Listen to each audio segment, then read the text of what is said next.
You ever get that feeling in your gut that something's off, but you can't quite put your finger on it?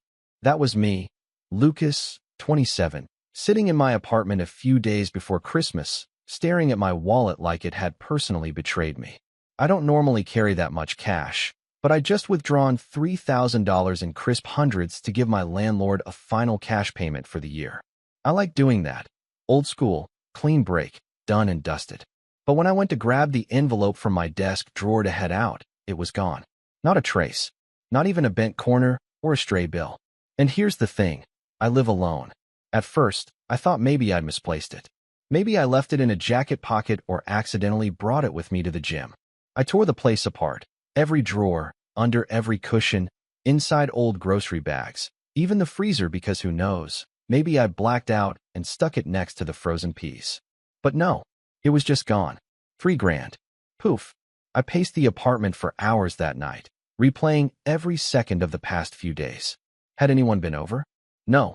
I'd been working long hours at the auto shop, only really taking time off to grab groceries or crash at night. I called my landlord, apologized, and wired him the rent directly from my savings. That stung. It was money I'd earmarked to take a break in January, drive up to the mountains for a few days, clear my head. Now it was just gone. Still, I brushed it off. Kind of. I mean, what else was I going to do? Call the cops and say, hey, I think my cash just disappeared into thin air.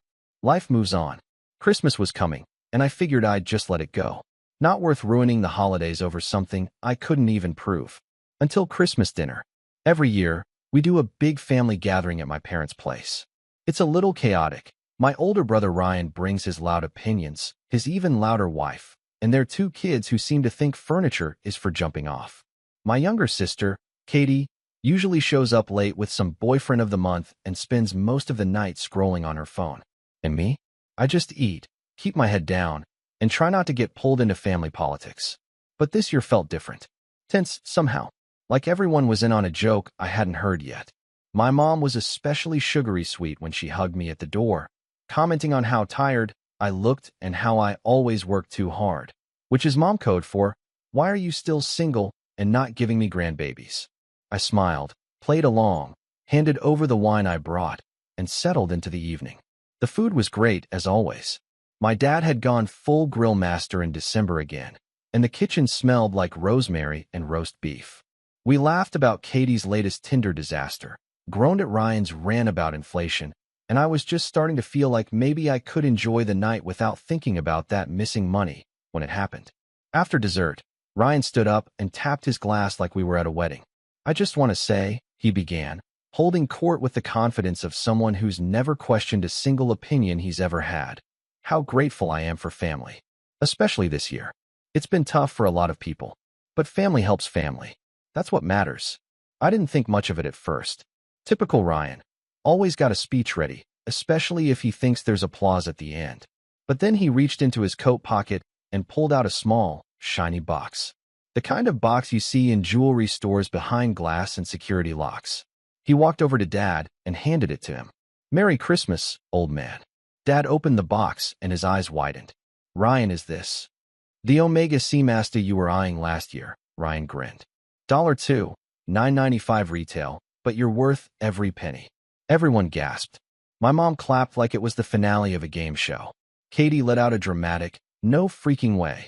Ryan's wife beamed proudly, and Dad was already sliding the watch onto his wrist, saying how it felt like a second skin. And me? I just sat there, stunned. $3,000. Exactly. I didn't say anything. Just watched Ryan like I was watching a stranger in my house. I mean, Ryan works, sure, but he's not exactly flush with cash. Last I heard, he was juggling some debt, had a kid in daycare, and was complaining about gas prices. And now he's buying luxury watches for fun? My stomach twisted. I knew exactly where that money came from.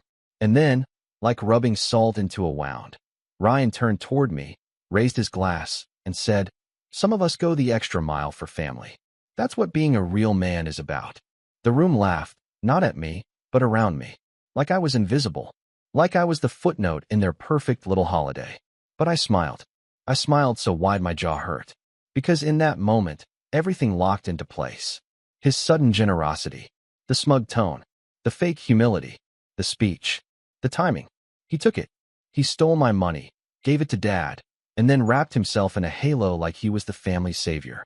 Like I was just some tired grease monkey at the end of the table, watching greatness unfold. But what he didn't know was that he'd made a mistake. A big one. Because I wasn't just smiling out of shock. I was already planning what to do next. And trust me, I wasn't going to let this slide. Not this time. I didn't sleep that night. I went home from Christmas dinner with the image of that Omega watch seared into my mind, glinting under the kitchen lights like a trophy won at my expense. The house had roared with laughter after Ryan's toast, and every cheer, every clink of a glass, echoed in my head like a taunt. I kept thinking back to his exact words, "Some of us go the extra mile for family," and the smug little look he gave me right after he said it. Like he knew I wouldn't say anything. Like he counted on it. He wasn't wrong. Growing up, Ryan always got away with everything.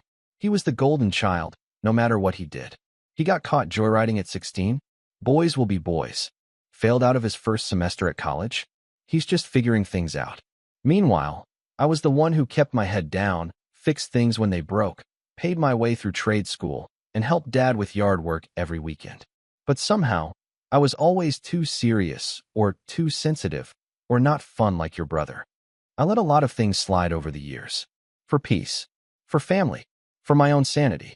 But this? Stealing $3,000 from me, and then using it to make me look like the lesser son? No. This time, I wasn't brushing it off. The next morning, I started digging. I checked my security camera app. I don't have full-on CCTV in my apartment, but I'd recently installed a small motion-activated camera near the entrance, mostly because of some package theft in the building. I hadn't reviewed the footage in weeks. Honestly, I kind of forgot it even stored data that long. But after scrolling back through the files and cross-referencing timestamps from work, something strange popped up. 3 days before Christmas, 2:17 p.m. While I was at the shop, the camera caught someone entering using a spare key. I couldn't see their face, just a dark hoodie and jeans.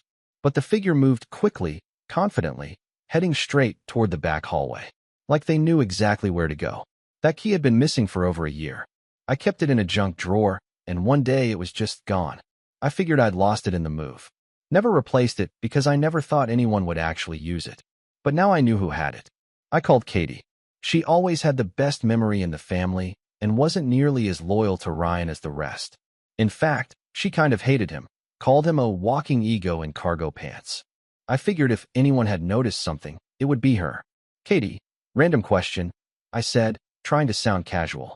"Do you remember if Ryan ever had one of my apartment keys?" She paused. I think. "Yeah.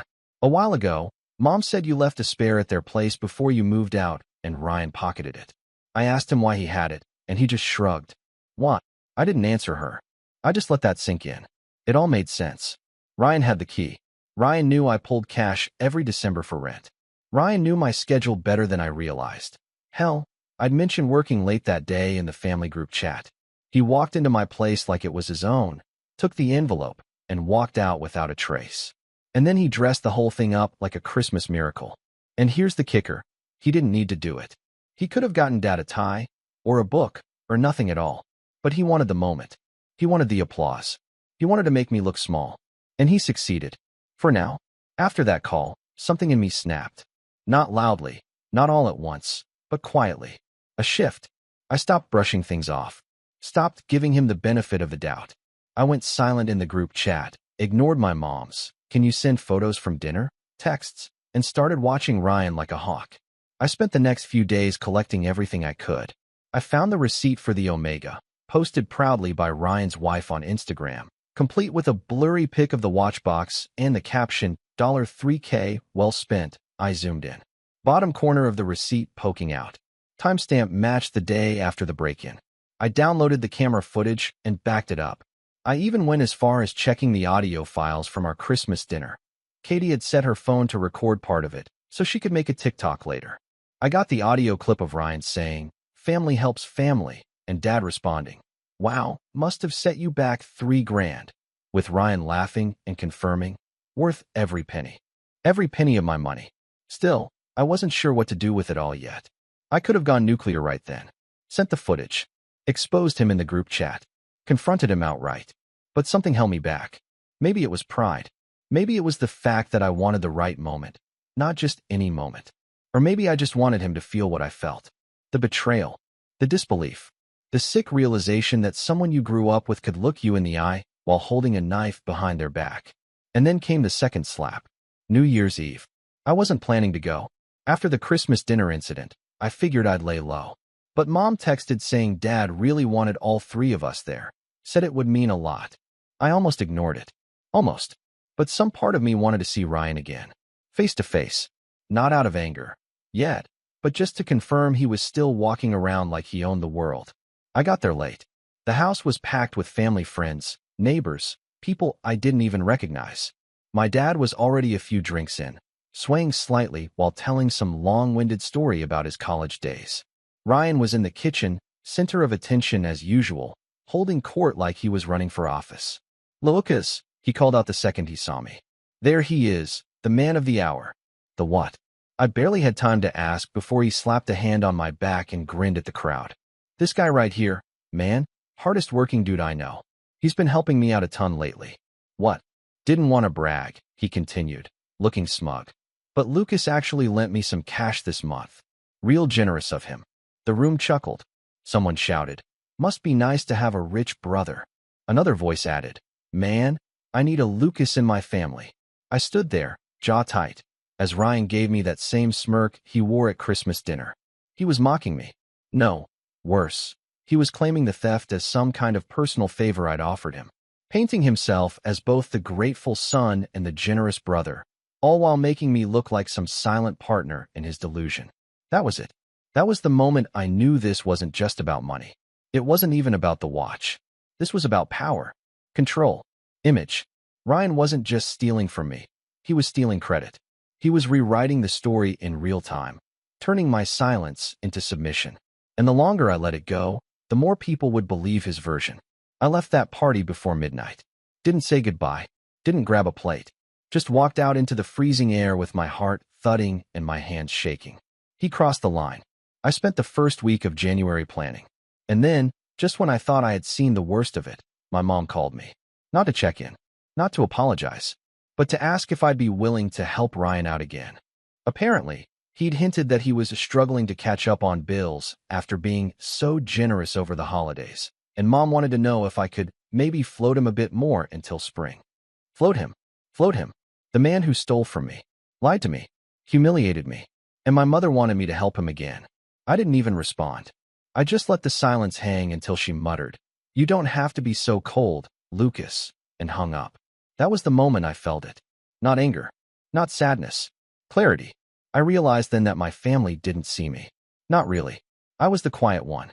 The fixer. The background character in their story. The one they could ask for favors, forget to invite, praise behind my back, but never to my face. And Ryan? He was the hero. The prodigal son. The golden boy who could do no wrong. Even when he was stealing from his own brother. But not for much longer. Because if they wanted to write me out of the story, they'd have to get through the ending I was about to write first.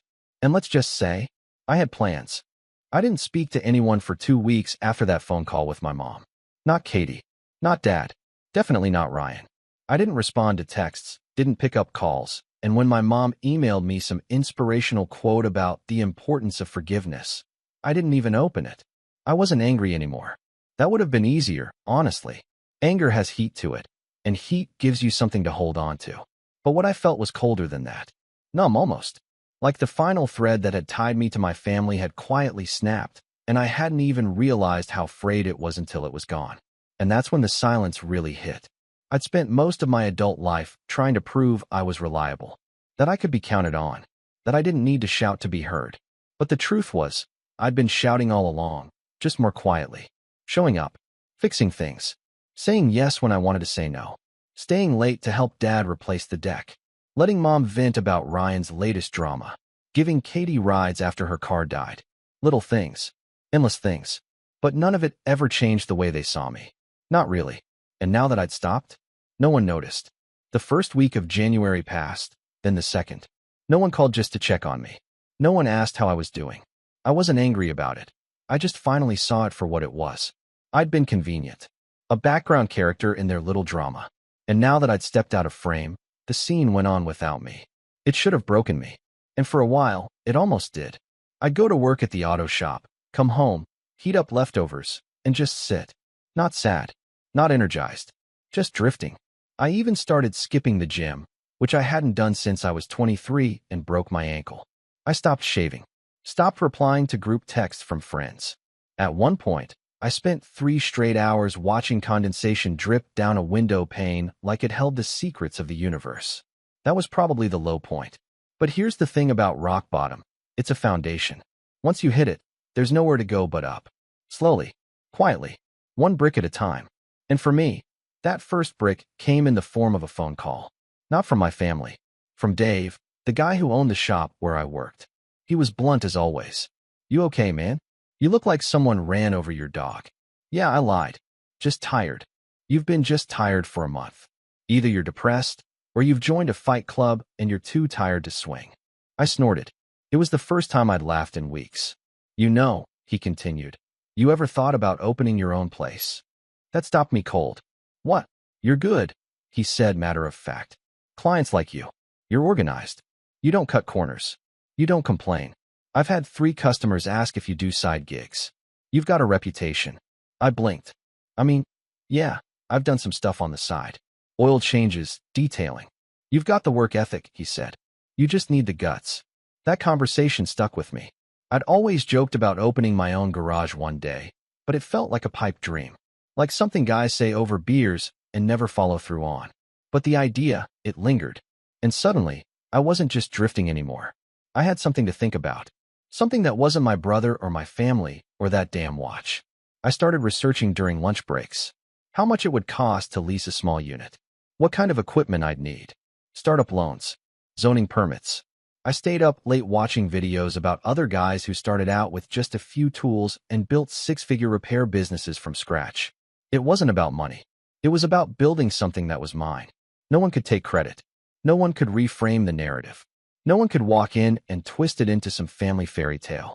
And it felt good. Really good.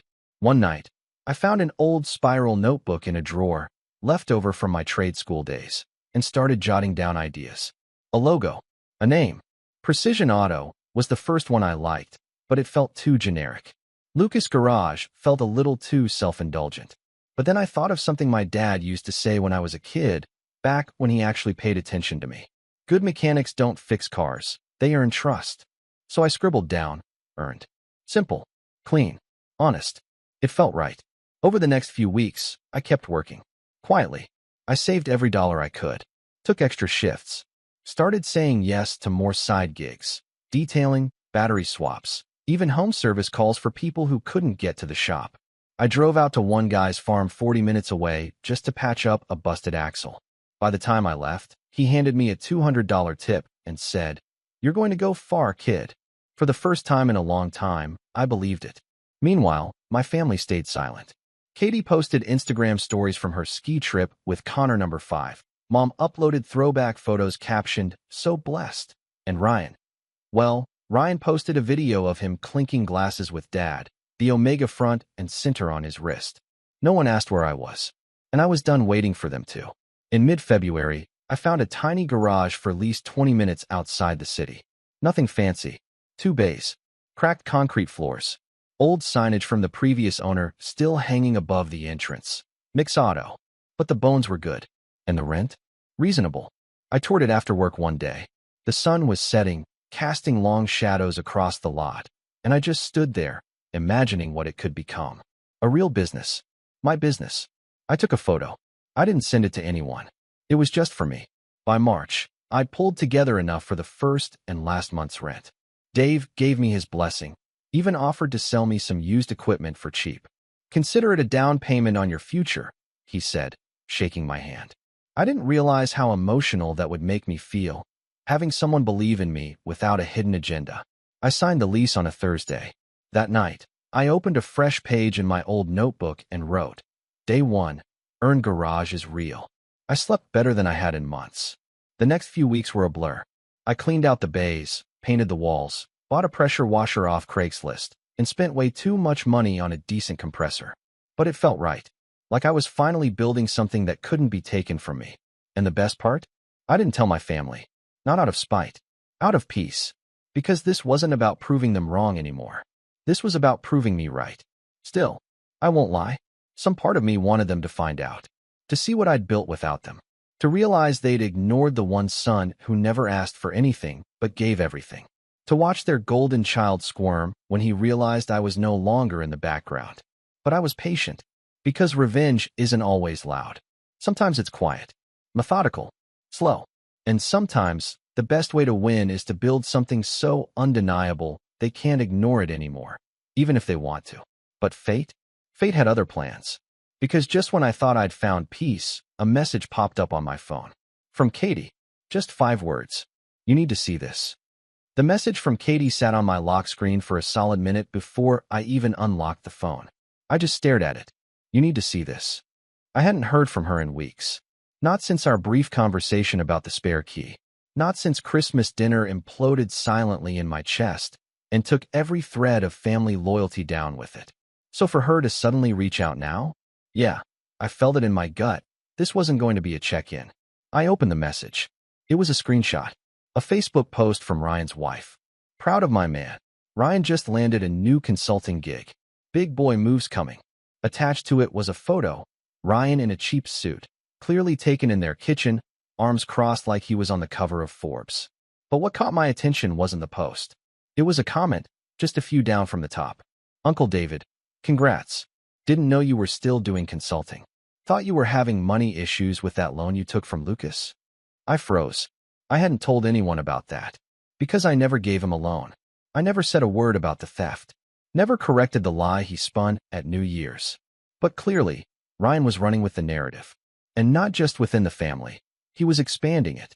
Building a reputation on a foundation made out of my silence.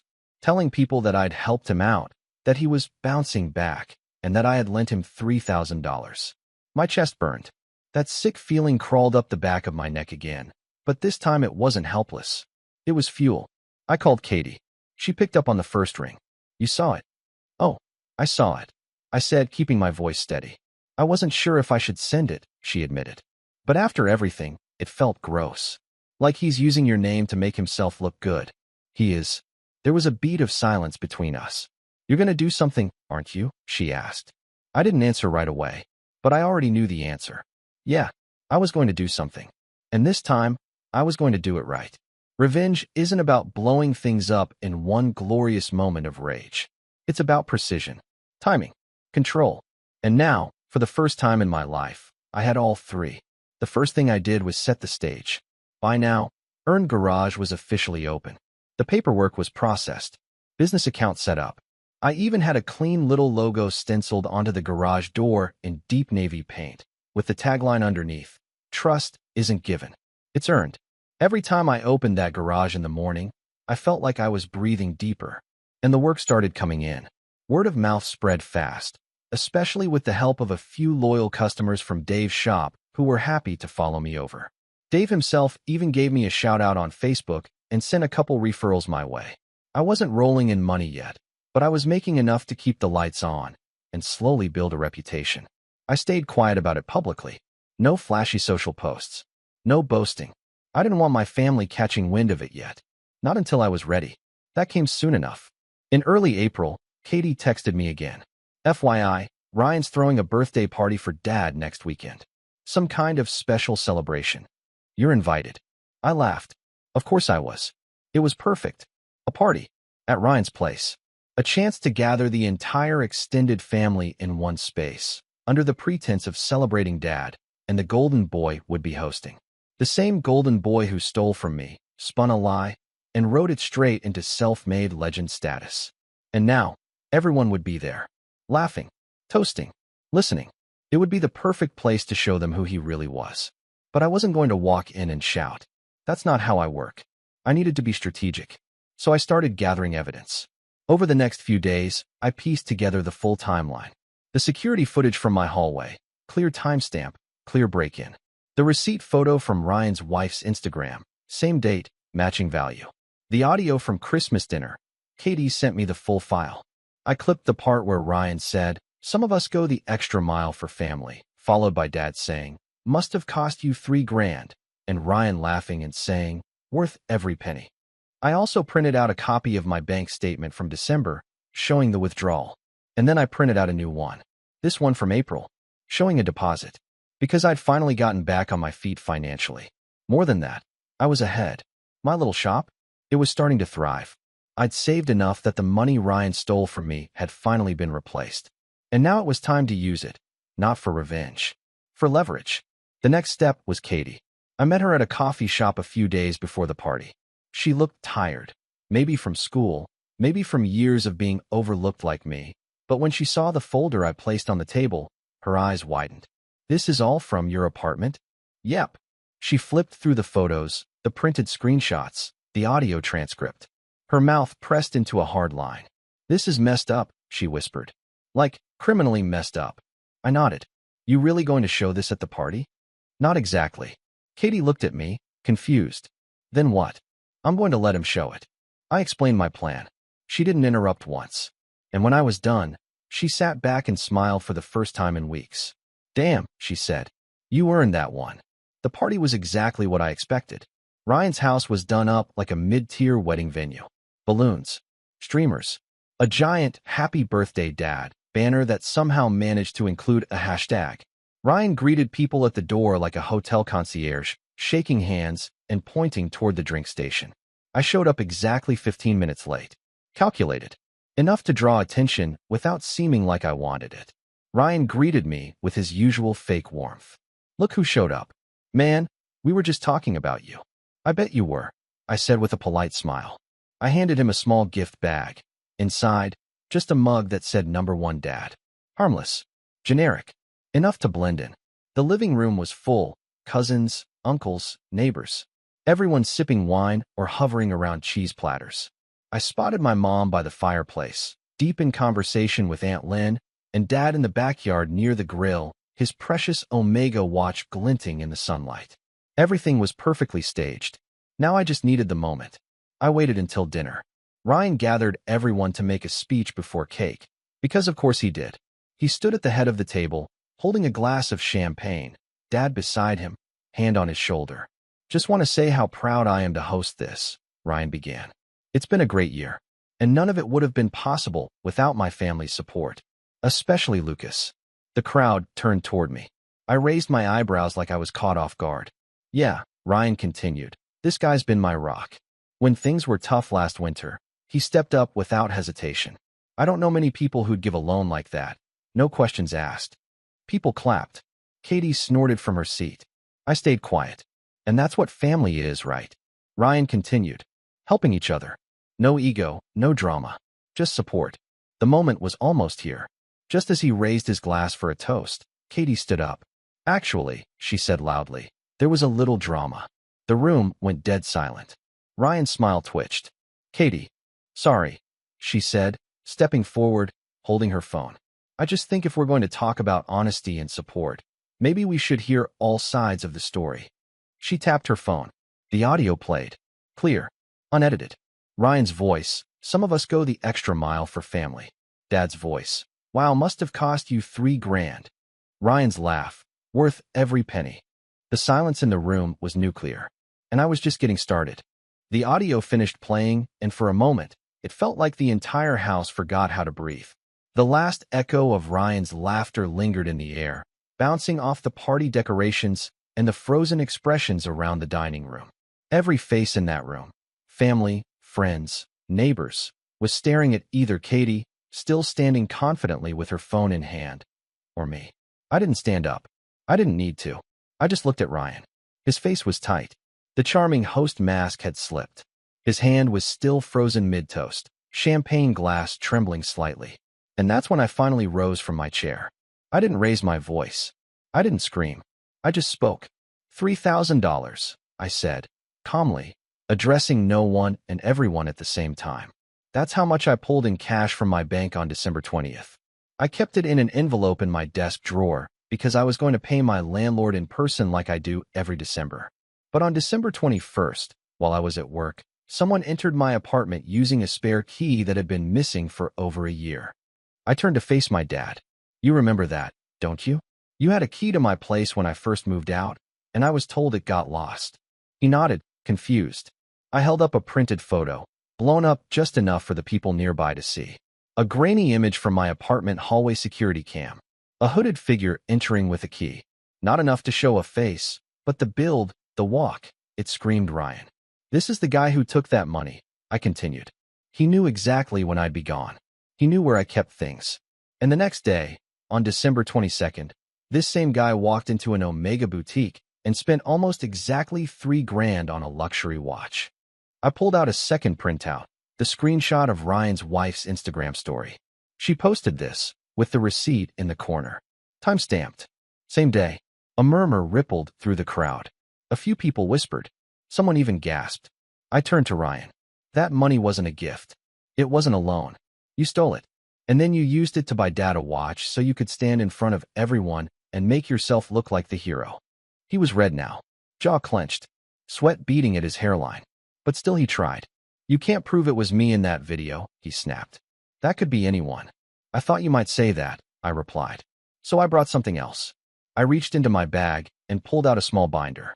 Inside, a copy of the police report I'd filed the week prior. Just in case. A detailed timeline. Screenshots. Camera footage. Everything. I didn't go to the cops back in December, I said. Because I wanted to believe maybe I misplaced the cash. I didn't want to believe family would do something like that. But then you decided to brag about a loan I never gave you. You decided to build an entire narrative off of something you stole. That's not just insulting. It's criminal. He stepped forward, trying to snatch the binder from my hands. I stepped back. Don't, I said quietly. You've already taken enough. He froze. I'm not pressing charges, I continued. Not yet. But I filed the report and handed over the footage. I told them I was willing to hold off if you admitted it. If you paid me back. Privately. I looked around the room, meeting eyes with every family member one by one.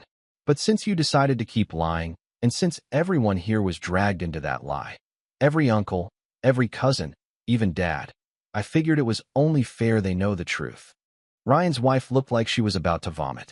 My mom sat in stunned silence, hand over her mouth.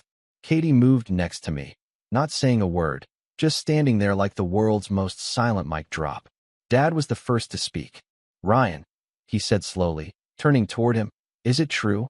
Ryan was breathing heavily. His mouth opened, then closed. He muttered. I needed help. And he never offers help unless someone asks. So you stole from him? Dad's voice rose. You broke into your brother's place and stole money, so you could play hero? So you could impress me? Don't make this about, Ryan started, but Dad cut him off. No, I will decide what this is about. You humiliated your brother. You lied to the whole family. You dragged us into a farce because you wanted to feel important. He turned to me. I'm so sorry, Lucas. I didn't say anything. There was nothing to say. For once, I didn't need to justify or explain or apologize for existing. I just stood there, steady. Ryan tried to shift blame. He turned to Mom. You knew I was struggling. You said I should do something big for Dad. That he deserved something special. Don't you dare throw me under the bus, she snapped. I said get creative. I didn't say break into your brother's home like a thief. The room unraveled. Aunt Lynn stood up and left. Uncle David shook his head and muttered something about the nerve. Even a few of Ryan's own friends, who had shown up just for drinks, started slipping out quietly. The energy shifted. All at once, Ryan wasn't the center of attention anymore. He was radioactive. He stood there, looking around like someone trying to find a single familiar face, a single lifeline. But everyone had already started backing away. And that's when I walked up to him. I pulled a small envelope from my pocket. Inside was a cashier's check, $3,000, dated 2 days ago, made out to me.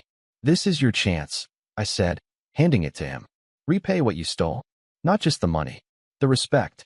And if you don't, I walked this binder down to the station and pressed charges. His eyes flicked from me to the envelope. He took it. Didn't say thank you. Didn't even look me in the eye. Just nodded once, sharp and curt, like it hurt. I turned and walked away. Katie followed. We left the party in silence. A week passed. Ryan didn't text, but the check cleared. He disappeared from Facebook. His wife deleted her Instagram. And at Easter, Mom quietly mentioned that Ryan and his family would be skipping this year for personal reasons. No one asked why. No one needed to. People had seen what they needed to see. And while I wasn't looking for revenge to make me feel bigger, It felt damn good to finally be seen. I didn't rub it in. I didn't flaunt my garage or my comeback. I just kept working, growing, living. And one day in early May, Dad showed up at Earn Garage. No appointment. Just walked in while I was rotating a client's tires. "I need an oil change," he said casually, holding out keys to his truck. Figured I'd go to the best mechanic I know. I looked at the keys, then at him, and slowly, I smiled. "Sure thing," I said. "Have a seat." He waited in the front office, flipping through a magazine. And as I worked, I realized something. I didn't need my family's approval anymore. I didn't need their applause, their praise, or their validation. I'd built something better, something honest, something earned. And no one could take that from me again. Ever.